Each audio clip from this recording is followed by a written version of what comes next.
Previous years जो आपके question paper है उनका सोल्यूशन लेकर ये आपका जो एग्जाम है उसमें काफ़ी हेल्प करेगा। सबसे पहले जो रेफरेंस है, the god of rain turned away his face, there was not one leaf left on the tree for suffer. ये this is taken from the poem Kalahandi written by Jagannath Prasad Das. इसमें उन्होंने क्या बताया, typical picture of rare district in Orissa which is facing the deprivation and misery aftermath of natural disaster and compound of misery। वो सारे लोग देख रहे हैं जब उड़ीसा में बहुत एक भयंकर अकाल पड़ा था। वो एक रिमोट एरिया है जहाँ पर ये सब यहाँ पर ये सारी नेचुरल क्लेमिटीज़ होती रहती हैं, ऐसा ऐसा प्रकृति का कहर पड़ता ही रहता है। तो उस टाइम पे लोगों की क्या कंडीशन होती है, कैसे जो पॉलिटिशियन है वो अपॉर्चुनिस्ट बन जाते हैं, इस बात का फ़ायदा उठाते हैं। लोगों को कोई परवाह नहीं होती कि जो वहाँ पर रह रहे लोग हैं उनको कितनी प्रॉब्लम्स आ रही हैं, कितने वो हार्डशिप फेस कर रहे हैं, कितनी प्रॉब्लम्स फेस कर रहे हैं। हर कोई बस अपना काम बनाने में लगा हुआ है, अपना बस वहाँ पर जो उनको अपॉर्चुनिटी मिली, अवसर मिला है, उसका फ़ायदा उठाने में लगा हुआ है। किसी को भी उनके एक्चुअल दर्द से, उनकी तकलीफ से लेना देना नहीं है। The god of rain turned away his face, जो बारिश के देवता हैं उसने तो अपना मुंह ही मोड़ लिया है। बारिश के देवता ने अपनी बात ही, अपनी जो उनका जो काम होता है वो काम ही ख़त्म कर दिया है। वहाँ पर कोई पत्ता नहीं बचा है, कोई ट्री नहीं बचा है जो उनको खाना दे सके। Left on the tree for supper, supper means शाम का जो खाना है। अब वो बिल्कुल भूखे मरने की नौबत आ गई थी। वो सब खाना खाने के लिए तरस रहे थे, कोई भी उनका काम नहीं बना रहा था, ना कोई पॉलिटिशियन उनमें इंटरेस्ट दिखा रहा था, ना कोई आसपास के जो लोग हैं वो कोई इंटरेस्ट दिखा रहे थे। एक्चुअली जो उधर के एरियाज हैं वो सारे उन लोगों से, वो सारी ऐसी फैसिलिटीज़ से डिप्राइव्ड है। जो स्टेट्स इंडिया की अच्छी हैं वो चाहे तो काफ़ी हेल्प कर सकती हैं। There is two paradoxical reaction for the rest of Indian. Either we are compassionate and show great interest in the society, or we are totally uninterested and unaware and forgetfulness। हम लोग क्या है कि या तो कई लोग होते हैं जो कि इन लोगों के लिए बहुत ज़्यादा सिंपथी दिखाते हैं, या फिर बिल्कुल ही भूल जाते हैं, इनको बिल्कुल इग्नोर कर दिया जाता है। तो उस तरह की कंडीशन के बारे में जगन्नाथ प्रसाद दास ने बताया है। ये इस पोइम की कंप्लीट जो समरी है वो आपको बहुत जल्द एक वीडियो के फॉर्म में मिल जाएगी। नेक्स्ट जो पैराग्राफ है ये यूलिसिस पोइम से लिया गया है। यहाँ पर जैसे एल्फ्रेड लॉर्ड टेनिसन ने क्या बताया है, टेनिसन ने यूलिसिस किंग के बारे में बताया जो कि इथाका का किंग था, जो अभी अभी ट्रोजन वॉर से वापस आया। वो किसका सिंबल है, पैशन ऑफ नॉलेज का। उसको इतना ज़्यादा एक्सप्लोर करना अच्छा लगता है, नई नई चीज़ों को जानना, नई नई चीज़ों के बारे में एक्सपेरिमेंट करना, उसकी खोजबीन करना, उसके बारे में ज्ञान लेना, ये सब कुछ उसको इतना अच्छा लगा था तो कि वो और ज़्यादा इसके बारे में एक्सपीरियंस करना चाहता था। चाहे वो बूढ़ा हो गया था, उसके साथी भी बूढ़े हो गए थे, लेकिन उसकी जो खोज करना है, जो एक अंदर से जानने की इच्छा है, वो उसको ख़त्म नहीं करना चाहता था। इस पैराग्राफ में भी यही है।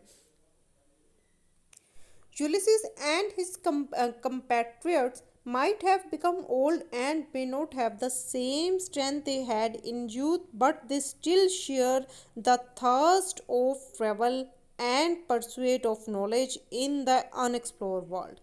वो अभी भी बहुत कुछ जानना चाहते थे, चाहे वो बूढ़े हो गए थे, लेकिन जो उनका अंदर से दिल जवान था, वो जो एक कुछ ना कुछ नया करना चाहता था, वो बिना किसी डर के था। तो वो क्या बता रहे हैं कि चाहे हम टाइम के साथ बूढ़े हो गए, हमारी जो फिजिकल बॉडी है वो तो बूढ़ी हो चुकी है, लेकिन हमारा जो मेंटल लेवल है उसकी भूख अभी तक शांत नहीं हुई है। वो अभी भी कुछ नया जानने को, नया सीखने को, नया कुछ एक्सपेरिमेंट करने को, कुछ अनुभव करने को, कुछ नया नया देखने को अभी भी और ज़्यादा मचलाता रहता है। उनका जो मन है वो अभी भी सब कुछ जानना चाहता है।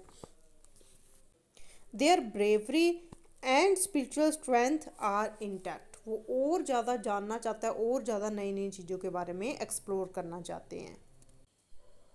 नेक्स्ट क्वेश्चन है, ये आपकी जो चैप्टर है ड्राइविंग मिस डेजी प्ले है जो इसमें से लिया गया है। इसमें अल्फ्रेड प्यूरी ने क्या बताया है, वो American dramatic screen writers lyrist थे और इसके लिए उन्हें प्रेस्टीज पुलित्जर अवार्ड भी मिला था इस प्ले के लिए। इसमें डिस्क्रिमिनेशन के बारे में बताया था, कैसे जो पहले के टाइम में जो ब्रिटिशर्स थे, जो जूइश फैमिली से बिलोंग करते थे, वो कैसे ब्लैक्स, अफ्रीकन अमेरिकन पर कितना ज़्यादा वो बुरा बिहेव करते थे, उनके साथ डिस्क्रिमिनेशन करते थे, उनके साथ भेदभाव किया जाता था, इसके बारे में ये सारा चैप्टर है।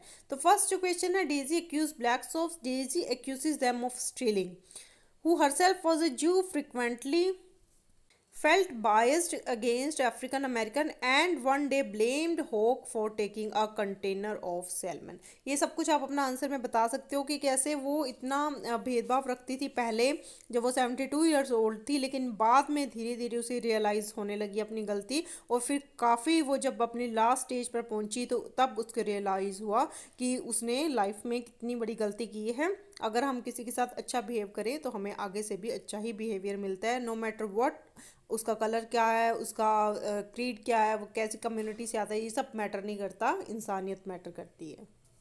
नेक्स्ट क्वेश्चन है, how did the villagers react to the scorpion bite, the villagers didn't do anything to help the mother. ये आप अपना आंसर बना सकते हो।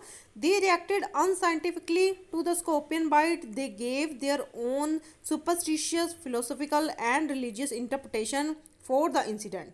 They believed the scorpion bite was universe plan to want to cure the mother of her previous birth sins। वो बहुत ज़्यादा अंधविश्वासी लोग थे, उन्हें ऐसा लगता था ये जो बाइट हुई है, जो बिच्छू ने काटा है, ये उसके पिछले जन्मों का कर्म का फल है, अब अगर वो अच्छे कर्म करेगी तो उसका सारा पाप धुल जाएगा और वो ठीक हो जाएगी। ये सारे अंधविश्वासों की बात है। नेक्स्ट क्वेश्चन है, why was Jenny separated from her husband. ये सब कुछ आप बता सकते हो। इसमें आप पहले थोड़ी सी इंट्रोडक्शन दे सकते हो। Jenny and Boota Singh married in 1947 in circumstances about which there is no unanimity। The ghost of partition had not been put to rest on December 6, 1947। India and Pakistan signed the intertestamental treaty, which made it incumbent upon the two nations to recover as many abducted women as they could. To implement the treaty, an ordinance was issued. Under it, a woman was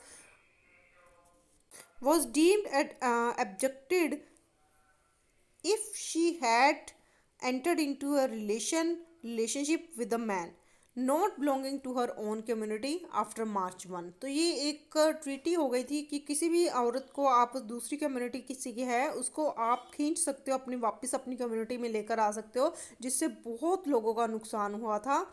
search parties were deployed to track abducted women and return them to their families। One of these search parties searched Zainab and forcefully separated her from बूटा सिंह। ये सब कुछ आप अपने answer में लिख सकते हो। इसमें आप समरी भी लिख सकते हो कि कैसे वो लोग इकट्ठे, पहले उनका रीयूनियन, पहले उनका यूनियन हुआ, मैरिज हुई, बच्चे हुए, लेकिन बाद में जो दोनों कंट्रीज़ की ट्रीटी, एक संधि हो गई थी, उसके बाद काफ़ी लोगों का जो नुकसान हुआ था उसमें जैनब और बूटा सिंह था। इनका नुकसान बहुत बड़ा था, काफ़ी उनको अपनी बूटा सिंह को जान भी गंवानी पड़ी थी। तो ये आप अपने आंसर में लिख सकते हो। Next, miserable life of Kalahandi. इसमें आप वो जो भी उसके उसकी मिजरीज थी जो जगन्नाथ प्रसाद दास ने बताई हैं वो आप सारी लिख सकते हो।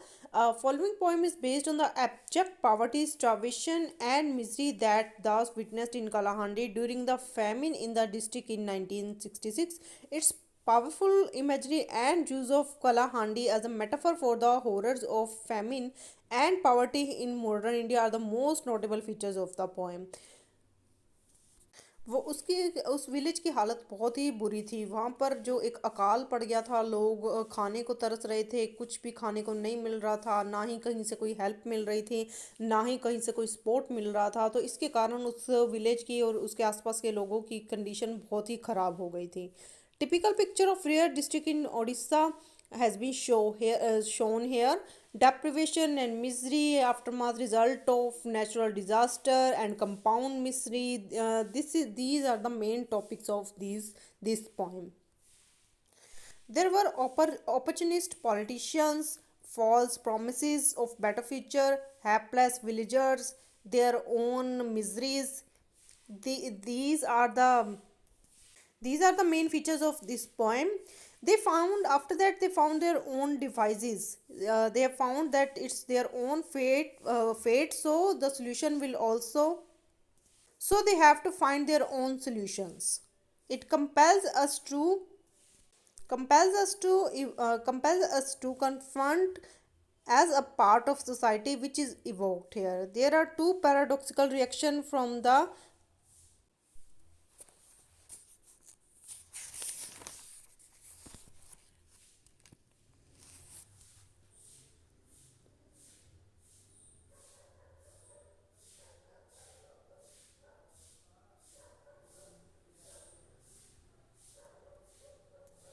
on the deeper level, there are victims of vagary of nature,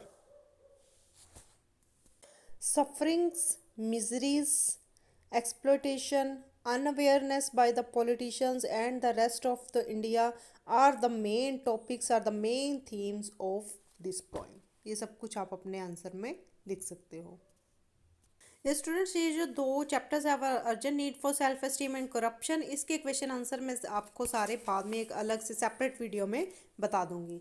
next जो यूलिसिस वाला क्वेश्चन है, why does Ulysses desire to roam with a hungry heart. Ulysses was roaming with a hungry heart to quench the thirst of adventure. Ulysses is a great hero. Now he's old. He doesn't want to end his life as an idle king, making laws and punishing his rugged people.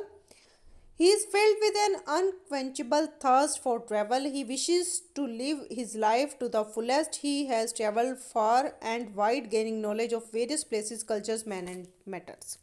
वो चाहे बूढ़ा हो चुका था लेकिन वो सिर्फ अपनी लाइफ को ऐसे नहीं स्पेंड करना चाहता था जहाँ पर वो सिर्फ कानून बना रहा है या साइन कर रहा है या फिर कुछ लोगों को पनिशमेंट दे रहा है. वो और नई से नई नॉलेज जानना चाहता था.